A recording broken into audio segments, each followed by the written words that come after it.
Greetings, ghouls, ghosts, and goblins. My name...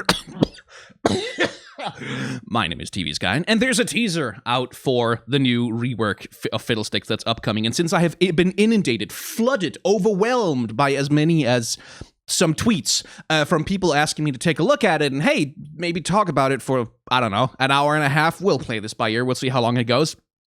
I was like...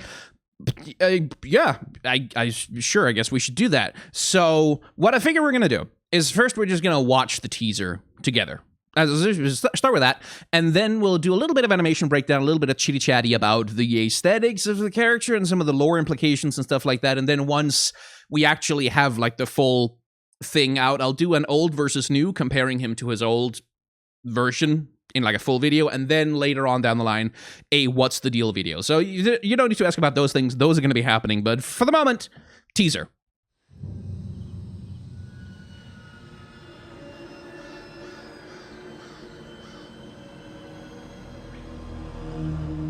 A full tankard in a warm tavern was the plan.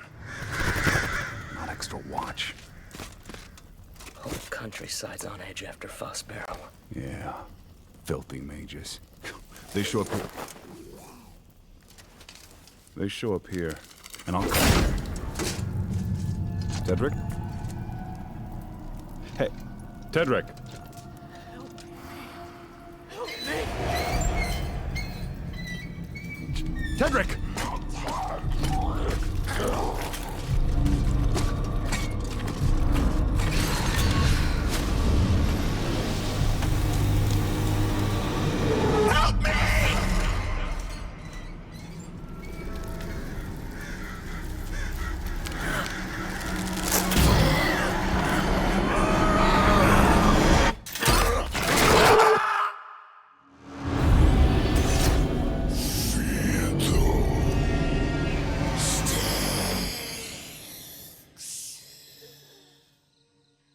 Spoopy. That's a pretty good teaser, isn't it? Yeah, it's definitely a good teaser. So, what's actually going on in this thing? Let me just adjust a few things so we can turn some music on while I start my chitty-chatty ramble-bamble.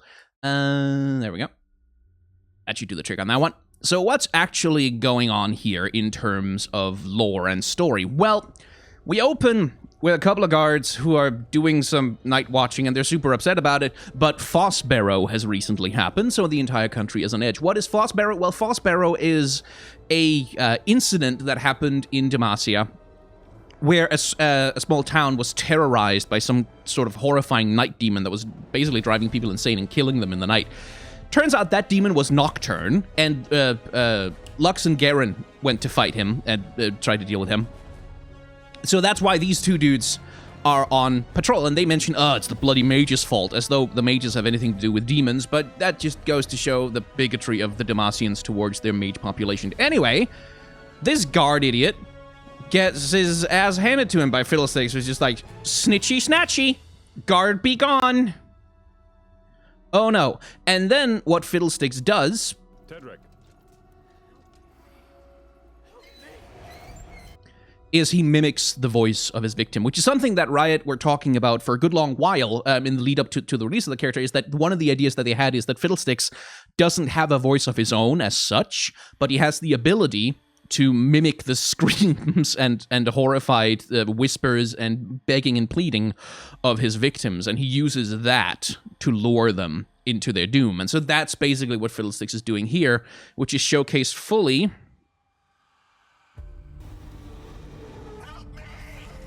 here, where you can literally see that Fiddlesticks was doing the screaming that caught the guard's attention. Now, I don't know that either of these characters are actually lore relevant as such. There's Tancred, and I think maybe his name has been mentioned somewhere before, but who the heck knows? I certainly don't, because I'm not Nick Crit. Nick Crit will have a better idea of that than me. So let's take a look at the animation of this thing. The lovely, lovely animation.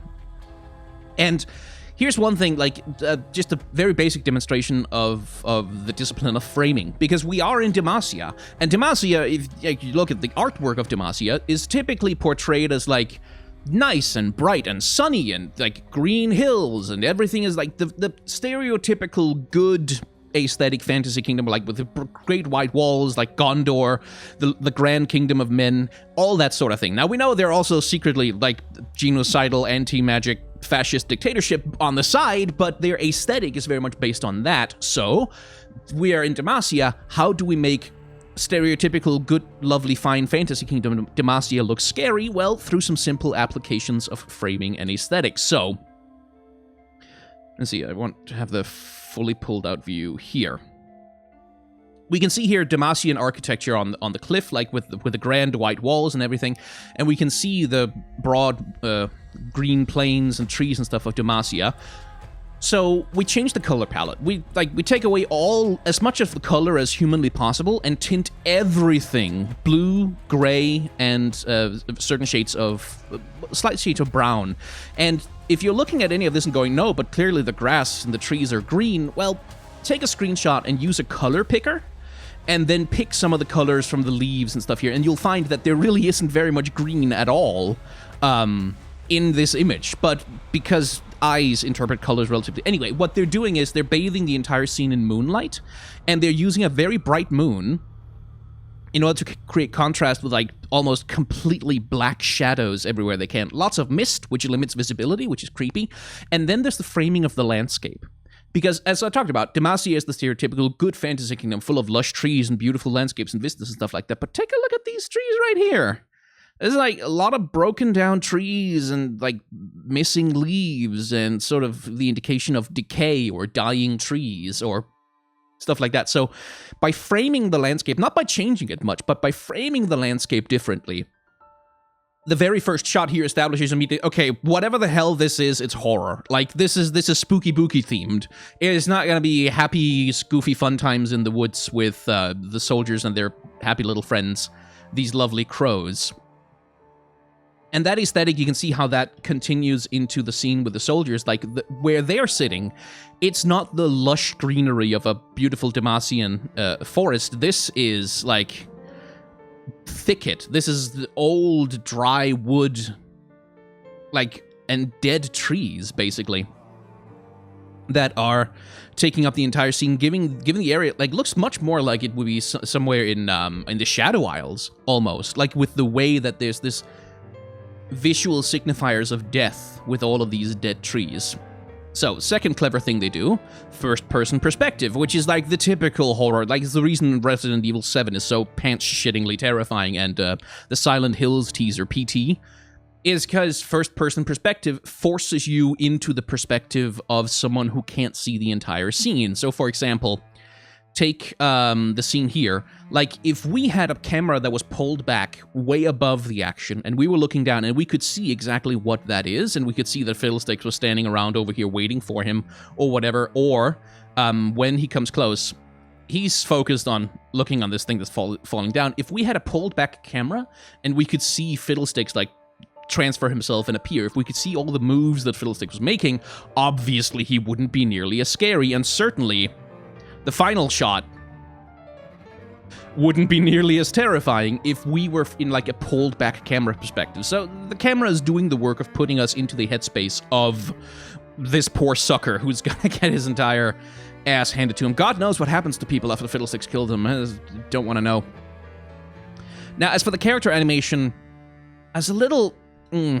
there's not much of it. Like, this thing isn't really about the character animation of the soldiers, but this guy over on the left here, which is going to be hard... Am I in 1080p? Yeah, it's not going to go any higher, is it? Oh, it is 1440, thank God. That makes it slower, but at least it looks nicer. So the character animation on this soldier, for me, it felt just a bit stiff. Like, it feels like there's a slight lack of easing on some of their movements, and I'm not really fond. Like, what's the texture supposed to be? Is that supposed to be leather? Like, there's some assets and things in this short that, like, given the general quality of Riot's animated shorts and stuff like that, feels a little bit lower quality than usual. Now, I will argue, like I said, this short isn't about this scene with the soldiers sitting around. It doesn't matter. This short is about one thing and one thing only, and it's this. And that shit works like a motherfucker, but I have a few criticisms of, like, the way that the rest of this is put together, where like the head movements of this person, they don't really feel like head movements as such. They feel like someone who's moving a camera around, and that's something like I want to stress is really fucking like doing a believable first-person perspective, like in like a 3D animation like this, and making it not completely fucking disorienting for the audience is hard. It's really, really hard. So it's not like, oh, they're bad at their job. It's just I don't think it necessarily succeeds because a lot of the movements here are like that, for example. You see how smooth that is? Like how it kind of glides across the scene? When the fact of the matter is, when a person is terrified and we're looking around, our eyes don't glide across anything. Our eyes dart back and forth, like they snap to various things, and our brains are doing the work of giving us a feeling of continuity when we snap our eyes back and forth between two things. But the fact of the matter is, like, rapid eye movement doesn't really look like that, and that was something that kind of took me out of it a little bit, like just a little bit. It felt too smooth, and I wanted it to be more terrified and frantic. Like I wanted the dude to be more scared. And you can also see it here, like where's the head bob when he walks? It's almost like he's gliding across the ground, right? And that's something like, again, I want to stress, doing this properly is really fucking difficult. And again, if you try and do it more realistically, air quotes, and you get it wrong, it's incredibly disorienting. Like, it looks even worse. Like, it looks distinctly terrible. Here, it's just me having, like, a few oitsy-toitsy nitpicks. But if you try for the more realistic version and you get it wrong, then everybody's gonna be like, holy shit, this gave me motion sickness. So it's like, it's fine. But it's just my little criticisms. It's what the channel is for. More stuff with the color, by the way. As we have, nothing but blues and grays. Maybe there's a purple in here somewhere. I kind of doubt it, but blues and grays, and like lots of like gasoline gray, lots of browns. So we transition into the scene with the soldiers. Look how the colors change, because now we are safe. Like this, the whole point of this scene is that it's supposed to be disconcerting and frightful, and we're supposed to be spooky-bookied out. Here we're in the scene with the soldiers. The light of a warm fire, companionship. We're not alone. We have a friend with us. Things are sort of like, it's a spooky scene and scenarios, but hey, everything's better with company, right? So this warm red light becomes a source of comfort for the audience, as indeed is a source of comfort for the soldiers, as they sit around talking. And uh-oh. Our friend is gone. We have to leave behind the safety of the campfire now. But where do we go? Where could we possibly go to? Oh, look! Look, it's yellow warm light. It's kind of like the firelight. It's so that we should go there. That seems like it's beckoning us, calling us, telling us that it's probably totally safe to go here. Everything's fine. We should definitely go investigate what that is. And this is the lure. Like, it's a lure, is what all is all it is. Like the headstock on those deep sea fish with the thing, the anglerfish. That's the thing I'm looking for. And you can see here, like, the moment he takes the bait. Oh, no, that wasn't safety light. That was you're gonna fucking die light.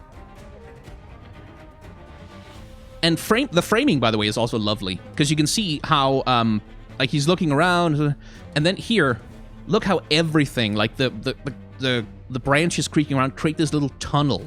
Like, everything kind of leads you to, oh yeah, there's a path, there's a movement here. So as an audience, the light catches your attention, but also the scene is framed to make sure that your attention goes here, just like the person whose viewpoint we're looking through. And this is something this thing does really well, by the way, is that it guides our vision and makes us look at those things that we're supposed to be looking at. Like, we're looking through this man's perspective, and the framing of the shots that are going on here, like, even though this guy's so far out of frame out on the left here, the bright reflections from the firelight and from the moonlight, and like the movement that he has as he sits down draws our eye over here as we're listening to him talk, and making good job. Like, we understand, okay, this guy's attention is on him, and then, ooh, there's a sound out there. And now there's nothing we can grab our attention to. Like, you can see how there's no frame here that tells us what to look at, where to guide our eyes, so we are all over the place, just like the soldier is. We don't know what to stare at because there seems to be there's no light source, there's no obvious focus point. There's just landscape, and then we look back, and the movement of the helmet instantly tells us where to look here, right? And that's something that this thing does really well, is that it guides the sight of the audience the same as it does the character, which again helps you empathize with the character's perspective, because you're literally seeing things the same way that he is. So anyway, framing, and speaking of framing, this tree trunk right here, which does the job of Fiddlesticks, is going to show up over here. We know this. He doesn't. So this tree trunk constrains the entire scene. We go from like something which is fairly open to pretty much half of the screen just being blocked off. Half of our vision is gone. We can't see jack shit of what's happening over here. So we're vulnerable as we're focused on this, and that vulnerability is our doom. Because Fiddlesticks uses that, like, that blind spot, literal blind spot on the screen to, well, T-pose for dominance until he decides to kill us. And this is where we get to look at some character animation, finally. Now, since I'm on 1440p and I'm trying to frame by frame my way through this is probably going to be a bit slow. Let's see. So you can see how Fiddlesticks' movements start. Like, little wiggle, wiggle, wiggle, wiggle. And it's less like an animal or a person moving, and it's more like this, almost like a machinery that's being forced into motion, right? Like it's almost like an old car or old engine sputtering to life or something like that, or like something inanimate that is being forced to move in ways that it's really not supposed to. And I do love the detail of, we don't see crows as such. Like, there's no birds flying at our protagonist, but there are birds flying at our protagonist down here, shadowed against the moon's light. And oh boy, there's a lot of them, actually, all of a sudden. Oh no, it's a crow storm. As Fiddlesticks finally wakes up. And then you get, like, classic of like, horror animation. He goes from one pose to another in, like, 4 frames. It's just like this snap, like, I see you. And the moment he sees you, you're dead. Okay, I'm gonna have to set this back down to 1080p, which is terrible because YouTube compression, with dark colors like this, YouTube compression is absolutely ass garbage, but unfortunately, otherwise we're gonna be buffering for a million years every time I try to fast forward a frame. So again, this thing about, like, something being forced to life, which is very much the concept that we've seen with Fiddlesticks, is that he's not like an animal, he's not like a person, he doesn't have a body, he's trapped in the cage in the center of this puppet thing, and he moves the puppet around in whichever way he needs, but he doesn't have any anatomy. Like, he doesn't have elbows the way that we do. He doesn't have knees the way that we do. He can just flail this body around in whichever way is most efficient at propelling him towards what he wants to kill. And he's driven by hunger. So he sees, and then you can see how, like, this into 3, 4, 5, 6, 7. Yeah, about 6 frames. All of a sudden, his entire posture goes from, like, this stretchy T-pose into boom. And then all hell breaks loose. And more limbs show up. And there's way too many limbs here. And he becomes this flailing mass. Like, here you have an anatomy, right? Like, here, the human brain goes, okay, 2 arms, 2 legs, 3rd arm? That's 1 arm too many, but okay, I can understand what this shape is. This is like, okay, that's humanoid.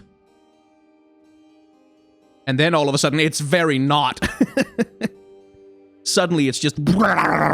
It's just this fluttering, flapping, and that's something I quite like, is that it is, like, when Fiddlesticks comes at you like that, it is a little bit like a flock of birds is suddenly flying into your face, because there's things flailing everywhere, and there's this sense of something which is just single-minded, which it sees you and then, like, it's not going to think about stuff. It's not going to consider you or worry about, who is this person? What is his internal life like? Is this an enemy? Should I... No, it's just see thing, kill thing.